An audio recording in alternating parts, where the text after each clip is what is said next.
Hi അസ്സാം വലൈക്കും എല്ലാവർക്കും പുതിയൊരു വീഡിയോയിലേക്ക് സ്വാഗതം. അപ്പോൾ ഒരു ചെറിയ പ്രശ്നമുണ്ട്. ഞാൻ പറഞ്ഞിട്ടില്ലായിരുന്നോ, പിന്നെ തിങ്കളാഴ്ചയാണ്, സമയം ഇപ്പോൾ ഏകദേശം 11 മണിയായി. സർവീസ് സെൻറ്റർ ഉണ്ടോ എന്നുള്ള കാര്യം സംശയമായിരുന്നു, കാരണം ഇന്ന് റെഡ് അലേർട്ടാണ് വയനാട്ടിൽ. അപ്പോൾ ഞാൻ വിളിച്ച് ചോദിച്ച സമയത്ത് അവിടെ ഉണ്ട്. അപ്പോൾ ഞങ്ങൾ മിന്നും ഞാനും പിന്നെ എൻ്റെ 2 ഫ്രണ്ട്സും കൂടി ഞങ്ങൾ പോവുകയാണ് ഇന്ന്. പോയിട്ട് എന്താണ് അവിടുത്തെ അവസ്ഥ, എന്താണ് സിറ്റുവേഷൻ, അവരെന്താണ് പറയുന്നത് നോക്കണം.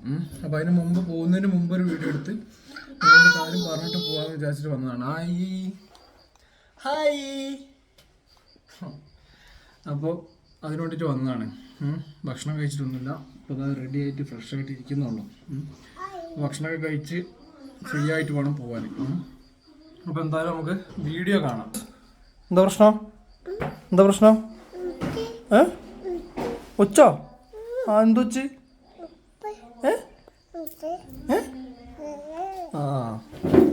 അതാ മിന്നു മാറ്റലും പരിപാടികളൊക്കെ കഴിഞ്ഞിട്ടുണ്ട്. തലയിൽ ഇല്ല, അതുകൊണ്ട് കാണിക്കുന്നില്ല. അപ്പോൾ എൻ്റെ 2 സുഹൃത്തുക്കളും ഞാനും മിന്നുമാണ് പോകുന്നത്. പോയിട്ട് അവിടുത്തെ ബാക്കിയുള്ള കാര്യങ്ങളൊക്കെ അവിടെ പോയിട്ട് ഞങ്ങൾ വേറൊരു വീഡിയോ ആയിട്ട് പറയുന്നുണ്ട്. അപ്പോൾ പോകുന്നതിന് മുമ്പ് ഒരു വീഡിയോ എടുത്തിട്ട് നിങ്ങളോട് പറഞ്ഞിട്ട് പോകാമെന്ന് വിചാരിച്ചിട്ട് വന്നതാണ്. മിന്നോ റെഡിയാവും.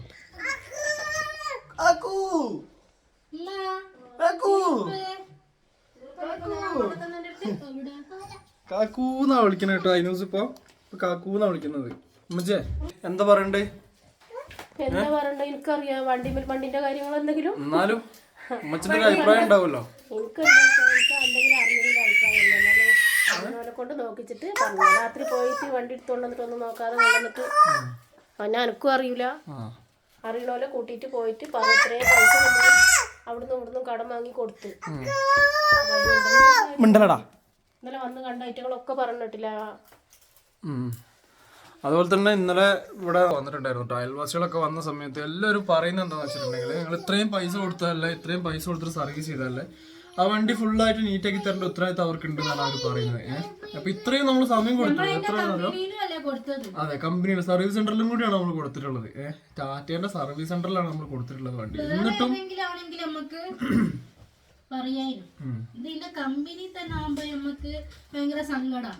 കറക്റ്റ് സമയത്ത് പൈസയും കൊടുത്ത് ഒരു പൈസ അങ്ങോട്ടും കുറച്ചില്ല ഇങ്ങോട്ടും കുറച്ചില്ല എന്ന് പറഞ്ഞ് അവര് പറയുന്ന സമയത്ത് അവര് നമ്മളവിടെ വണ്ടി കൊണ്ടുപോയിട്ടിട്ട് ഏകദേശം ഒരു 1.5-2 മാസം 2.5 മാസം തന്നെ ആയിട്ടുണ്ട് കേട്ടോ. അല്ലേ, 2.5 മാസം ആയിട്ടില്ലേ? 3 മാസം തന്നെ ആയിട്ടുണ്ട് വണ്ടി അവിടെ കൊണ്ടുപോയിട്ടിട്ട്. ഇതുവരെ 10-ാം തീയതി പോകുമ്പോന്നല്ല, 3 ദിവസത്തെ സമയം ഞാൻ അവർക്ക് കൊടുക്കുള്ളൂ. 3 ദിവസം കൊണ്ട് എനിക്ക് വണ്ടി ഫുള്ള് കംപ്ലീറ്റ് നീറ്റാക്കി തരണം. വണ്ടി ഫുള്ള് നീറ്റാക്കി എല്ലാ പണിയും തീർത്തിട്ട് എനിക്ക് വണ്ടി കിട്ടണം. 10-ാം തീയതി മുന്നേ കൊണ്ടാക്കാനുള്ളതാണ്. ഇപ്പൊ എന്തിനാ അധികം പറയുന്നത്, ഒന്ന് ഒരു ഹോസ്പിറ്റലിൽ പോകണമെങ്കിൽ ഒരാളെ വണ്ടി എടുത്തിട്ട് പോകേണ്ട അവസ്ഥയാണ്. ഒരാളോട് ചോദിച്ചിട്ട് പോകേണ്ട അവസ്ഥയാണ്. സ്വന്തമായിട്ട് വീട്ടിലൊരു വണ്ടി ഉണ്ടായിട്ട് ആ വണ്ടി ഫുള്ള് സർവീസ് ചെയ്ത് കൊണ്ടുവന്നിട്ട് ആ വണ്ടി പോകാൻ പറ്റാത്ത സ്ഥിതിയാണ്. അതൊക്കെ ശരിക്കും പറഞ്ഞാൽ ഒരു സർവീസ് സെന്റർ നമ്മൾ ഇത്രയും മോശമാക്കിയിട്ട് വർക്ക് ചെയ്യാൻ പറയുന്നത് ഭയങ്കര മോശമായിട്ടുള്ള ഒരു കാര്യം തന്നെ അല്ലേ. അപ്പൊ അത് ഇന്ന് എന്തായാലും അതിനോട് തീരുമാനം ഉണ്ടാക്കുകയും ചെയ്യും. അത് വീഡിയോ എടുത്തിട്ട് പോസ്റ്റ് ചെയ്യുകയും ചെയ്യും. യൂട്യൂബിൽ അപ്ലോഡ് ചെയ്യുകയും ചെയ്യും. എന്തായാലും ചെയ്യണം. കാരണം ഇനി ആർക്കും ഇതുപോലുള്ളൊരു അവസ്ഥ സിറ്റുവേഷൻ വരരുത്.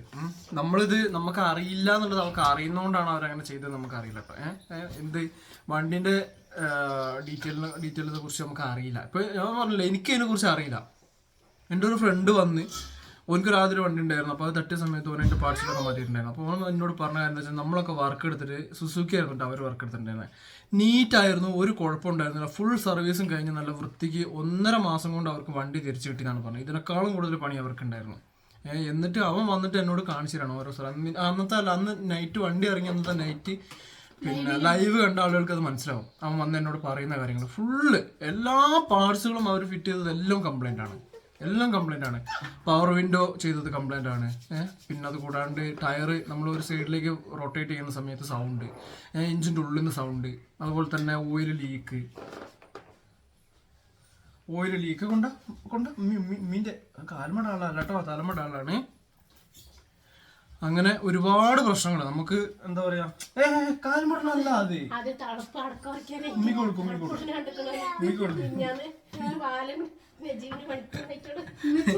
ഇവിടെ ഒരാള് തളപ്പെടുന്നുണ്ട് കേട്ടോ. കാലുമ തളപ്പെടുകയാണ്. എന്റെ തളപ്പല്ലാട്ടോ അത്. കവുങ്ങുമ്പോ കേറി പോയിട്ട് എന്നാലല്ലേ പറ്റുള്ളൂ. അതാ അമ്മേ സോറി കണ്ടില്ല. ഇപ്പൊ തന്നെ തെറിച്ചു പോയേരെ. ശരിക്കല്ലേ. അപ്പോൾ ആ ഇഷ്യൂസ് മൊത്തം ക്ലിയർ ചെയ്യണം. എല്ലാ പ്രശ്നങ്ങളും നമുക്ക് ക്ലിയർ ചെയ്ത് വണ്ടി നമുക്ക് ഫുള്ള് കണ്ടീഷൻ ആക്കിയിട്ട് കിട്ടണം. അതിന് വേണ്ടിയിട്ടാണ് നമ്മൾ പോകുന്നത്. എന്നിട്ട് 2-3 ദിവസത്തെ സമയം അവർക്ക് കൊടുത്തിട്ട് സർവീസ് ചെയ്ത് എനിക്ക് കിട്ടിയിട്ടില്ലെങ്കിൽ ഞാൻ കോടതിയിൽ തന്നെ കേസ് കൊടുക്കും. കോടതിയിൽ കേസ് കൊടുത്ത് അവരെ കയ്യിൽ നിന്ന് നഷ്ടപരിഹാരം വാങ്ങുള്ളത് എനിക്ക് വേറെ മാർഗമല്ല. കാരണം എന്താ വെച്ചിട്ടുണ്ടെങ്കിൽ ₹1 പോലും അതിൽ നമ്മൾ എന്താക്കിയിട്ടില്ല, കട അല്ലാണ്ട് നമുക്ക് ചിലവാക്കാൻ പറ്റിയിട്ടില്ല. ₹1 പോലും ഫുള്ള് പൈസയും കട, സ്വർണം കടം, സ്വർണം പണയം വെച്ചത്, ലോൺ അയൽക്കൂട്ടത്തിൽ നിന്ന് എടുത്തത്, മാസം 6000 വെച്ച് ഞാൻ ലോൺ അടിച്ചോണ്ടിരിക്കുക. അത് കൂടാണ്ട് 20,000 30,000 വെച്ച് എൻ്റെ സുഹൃത്തുക്കൾ തന്നത്. ഈ പൈസയൊക്കെ ഞാൻ തിരിച്ചു കൊടുക്കണമെങ്കിൽ എന്തുകൊണ്ട് ഈ വണ്ടി കണ്ടീഷനായിട്ട് എനിക്ക് ആ വണ്ടി ഓടി ഞങ്ങളെ കാര്യങ്ങൾ നടന്ന് വീഡിയോസ് അപ്ലോഡ് ചെയ്ത് അതിൽ നിന്ന് യൂട്യൂബിൽ നിന്ന് വരുമാനം കിട്ടിയിട്ടുണ്ടെങ്കിൽ ഇവർക്കൊക്കെ ഈ കടങ്ങളൊക്കെ വീടണമെങ്കിൽ എനിക്ക് വർക്കിന് പോകണമെങ്കിലും വണ്ടി വേണം, ഞങ്ങൾ ആവശ്യങ്ങൾ നടക്കണമെങ്കിലും വണ്ടി വേണം, എല്ലാത്തിനും വണ്ടി വേണം. ഇതില്ലാണ്ട് ഞങ്ങൾക്ക് നടക്കില്ല. ആ ഒരു ഇത് വെച്ചിട്ട് തന്നെയാണ് അത്രയും സാമ്പത്തികമായിട്ട് പ്രതിസന്ധിയിൽ നിന്ന സമയത്ത് എന്താക്കിയത് പോയിട്ട് ആ വണ്ടി എടുത്തത്. അപസ്മാരം വന്ന സമയത്താണ് ശരിക്കും ഈ വണ്ടി എന്താണ്, വണ്ടി ഇല്ലാത്തതിന്റെ ബുദ്ധിമുട്ടെന്നതാണ് ഞങ്ങൾക്ക് മനസ്സിലായത്. ആ സമയത്ത് ഇവിടെ ഒരു അയൽവാസിനെ വിളിച്ച് ആ അയൽവാസിന്റെ വണ്ടി എടുത്തിട്ടാണ് ഞാൻ ഇവിടുന്ന് പോകുന്നത്. അപ്പൊ അത്രയും സിറ്റുവേഷൻ ആണ്, അത്രയും ബുദ്ധിമുട്ടാണ് കാര്യങ്ങൾ. അതന്നെ, അത് നമ്മളോടുള്ള സ്നേഹം കൊണ്ടാണല്ലോ. വാങ്ങിയിട്ടില്ല. അന്നാണ് ശരിക്കും ഞങ്ങൾ വണ്ടി എന്താന്ന്, വണ്ടിന്റെ വില എന്താന്ന് ഞങ്ങൾ അറിഞ്ഞത്. ഏത് പാതിരക്ക് വിളിച്ചാലും ഓടി വരും. അപ്പൊ ഇതൊക്കെയാണ് ഇന്നത്തെ ഇപ്പൊ ഈ വീഡിയോയിൽ പറയുന്ന കാര്യങ്ങള്. ബാക്കി ഇനി അവിടെ പോയിട്ടാണ് പറയാനുള്ളത്. അവിടെ പോയതിനു ശേഷം ബാക്കിയുള്ളതെല്ലാം പറഞ്ഞുകൊണ്ട് വീഡിയോ ചെയ്യും, ഉറപ്പായിട്ടും ചെയ്യും. കാരണം നമ്മൾ വിട്ടുകൊടുക്കാൻ തീരുമാനിച്ചിട്ടില്ല. കാരണം ഞാൻ വിളിക്കുന്ന സമയത്ത് അവർ പറയുന്നത് സർവീസ് എല്ലാം ക്ലിയർ ചെയ്ത് തരാം, ഒരു ബുദ്ധിമുട്ടും സാറിന് ഉണ്ടാവില്ല, എല്ലാം നമ്മൾ ക്ലിയർ ചെയ്ത് തരും എന്നുള്ളൊരു വർത്തമാനമല്ലാണ്ട് അവർ വേറൊന്നും പറയുന്നില്ല. അപ്പൊ നമുക്ക് അങ്ങനെ അവർ പറഞ്ഞാൽ മാത്രം പോരല്ലോ, അവരത് പ്രവർത്തിച്ച് കാണിക്കണമായിരുന്നു. ഇത്രയും ദിവസം അവർക്ക് സമയം കിട്ടിയിട്ടുണ്ടായിരുന്നെങ്കിൽ അത് അവർ പ്രവർത്തിച്ച് കാണിക്കണമായിരുന്നു. അപ്പൊ എന്തായാലും പിന്നെ മിന്നോ, നിന്റെ അഭിപ്രായം കൂടി നീ പറയും, എന്നിട്ട് വേണം ഈ വീഡിയോ അപ്ലോഡ് ചെയ്യാൻ. എന്റെ അഭിപ്രായം എന്ന് പറഞ്ഞാല് ഞാൻ പറയൂ, എന്റെ അവസ്ഥ അങ്ങനാണ്. എപ്പോഴും എനിക്ക് ഹോസ്പിറ്റലിൽ പോകാൻ പറയാൻ പറ്റൂല. മുന്നിപ്പോ തന്നെ ചിലപ്പോ എനിക്ക് സുഖമില്ലാണ്ടാവും. എന്നെ കൊണ്ട് 2 ദിവസം ഞാൻ കൊടുക്കും. നിങ്ങള് 3 ദിവസമല്ലേ, ഞാൻ 2 ദിവസത്തിന്റെ ഉള്ളില് എനിക്ക് റെഡിയായി പഴയ പോലെ വണ്ടി നല്ല നീറ്റില് നല്ല ക്ലീനായി നല്ലോണം വർക്ക് ചെയ്തിട്ട് തരാൻ പറയും. അപ്പോൾ പിന്നെ അത് മൊത്തം നമുക്ക് മിന്നു പറഞ്ഞതുപോലെ 2 അല്ലെങ്കിൽ 3 ദിവസത്തിനുള്ളിൽ നമുക്ക് ഫുള്ള് നീറ്റാക്കി കിട്ടിയിരിക്കണം. അത് കിട്ടിയിട്ടില്ലെങ്കിൽ ബാക്കി പിന്നെ അന്നേരമാണ്. നിനക്കറിയോ, വക്കീലിന് ഫീസ് കൊടുക്കണം, സർവേർക്ക് ഫീസ് കൊടുക്കണം, അങ്ങോട്ടും ഇങ്ങോട്ടും പോയി വരുന്നതിന് പെട്രോൾ അടിക്കണം, അത് ചെയ്യണം ഇത് ചെയ്യണം, അത് അപ്പുറത്ത് മറ്റേ എല്ലാം. ഈ 2,16,000 കൂടെ അത് കൂടാതെ തന്നെ ഞാൻ എന്തോരം പൈസകൾ ഞാൻ വേറെ അവിടുന്ന് കടം വാങ്ങിയിട്ട് ഇതിന് വേണ്ടി ചെലവാക്കിയിട്ടുണ്ടറിയോ. ഒരു വണ്ടി എടുത്ത് ആ വണ്ടി ആക്സിഡന്റ് ആയി ആ വണ്ടി ക്ലെയിം ചെയ്യാൻ വേണ്ടിയിട്ട് ഞാൻ ഇരിക്കണം. 1 വർഷം കഴിഞ്ഞ വണ്ടിയുടെ ക്ലെയിം കിട്ടണമെങ്കിൽ അതുവരെ ഞാൻ ഈ അടവും കാര്യങ്ങളും ഇതുപോലെ തള്ളി നീക്കി കൊണ്ടുപോകണം. അത് ഫുൾ എമൗണ്ട് കിട്ടൂല. അപ്പൊ അത്രയും ദയനീയമായിട്ടുള്ള ഒരു അവസ്ഥയാണ് ഞങ്ങളുടെ അവസ്ഥ. ഇതിനെന്തായാലും ഇന്നൊരു പരിഹാരം ഉണ്ടാക്കിയേ പറ്റും. ഞാൻ എൻ്റെ സുഹൃത്തുക്കളെയും കൂട്ടിയിട്ടാണ് പോകുന്നത്. എന്തായാലും ഒരു തീരുമാനം എന്തായാലും ഉണ്ടാവും. അപ്പൊ എല്ലാവരും ആ വീഡിയോ നമ്മൾ എടുത്തറിയിക്കാം. അപ്പൊ ഞങ്ങൾ പോവാൻ വേണ്ടി നിൽക്കുകയാണ്. അപ്പോൾ പിന്നെ ഞങ്ങൾ പോവാൻ വേണ്ടി നിൽക്കുകയാണ്. അപ്പൊ എന്തായാലും ഇൻഷാല്ലാ നല്ലൊരു വീഡിയോ അല്ല, ആ വീഡിയോ ആയിട്ട് കുറച്ച് കഴിഞ്ഞ് വരാം. ബൈ ബൈ, അസ്സലാമു അലൈക്കും. ഓ ആനയല്ല പുതപ്പ്.